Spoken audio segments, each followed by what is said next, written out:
Akhir-akhir ini semakin banyak saya lihat orang-orang dengan mudahnya menyebarkan kebohongan-kebohongan, menyebarkan fitnah atau hoax, berita palsu. Semakin kesini semakin banyak saya lihat. Bahkan di media-media, dan kita bisa lihat di sekeliling kita, selalu ada korban-korban untuk hal-hal yang seperti ini. Kalau dibilang fitnah itu keji, saya sangat setuju. Karena fitnah, orang itu bisa saling membenci, rasa sayang hilang, empati musnah, bahkan peperangan juga seringkali terjadi karena fitnah. Ada kutipan menarik yang pernah saya baca tentang ini. Fitnah-fitnah itu telah menjadi dosa yang terus beranak pinak dan tidak ada ujungnya. Meskipun saja kamu tahu fitnah yang kamu berikan kepada orang lain ini telah dimaafkan dengan sepenuh hati. Fitnah-fitnah itu terus mengalir hingga kamu tidak bisa membayangkan ujung dari semuanya. Bahkan meskipun kau telah meninggal, fitnah-fitnah itu terus hidup karena angin waktu telah membuatnya abadi. Maka kamu tidak bisa menghitung lagi berapa banyak fitnah itu telah memberatkan timbanganmu, menambahkan keburukanmu kelak. Itulah sebab fitnah akan mendapatkan hukuman yang lebih berat daripada pembunuhan.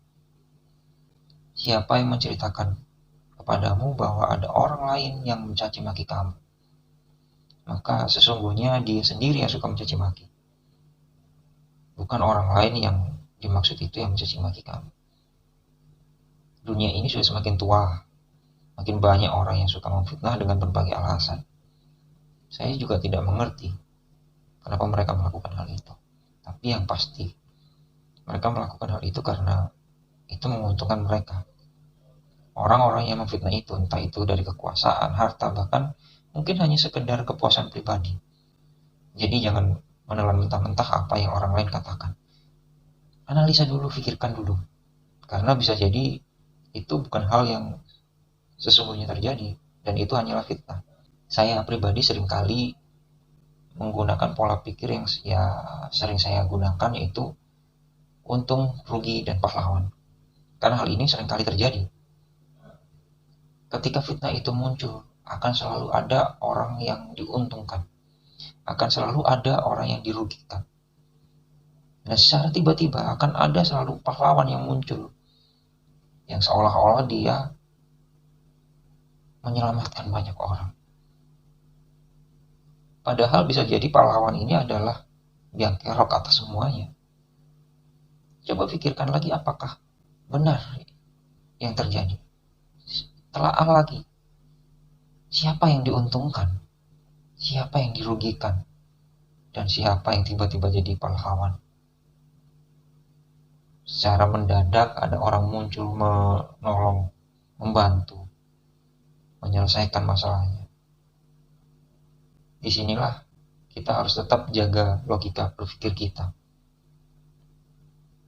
Bahkan saya pernah membaca Allah berfirman pada surat Al-Hujurat, "Hai orang-orang yang beriman, jika datang orang fasik membawa berita, maka periksa berita tersebut dengan teliti, agar tidak menyebabkan suatu musibah pada suatu kaum tanpa mengetahui keadaannya yang nantinya akan menyebabkan kamu menyesali perbuatan itu." Kebodohan merupakan salah satu perkara yang dibenci oleh Tuhan. Allah sangat membenci hal ini. Sebagaimana perkara lain seperti penyakit hati. Karena betapa kebodohan dapat menjadi sebuah pedang yang tajam, yang melukai orang lain, membunuh orang lain. Jadi gunakanlah akal sehatmu. Berpikirlah yang jernih. Ingat, siapa yang diuntungkan, siapa yang dirugikan, dan siapa yang tiba-tiba jadi pahlawan. Selamat malam.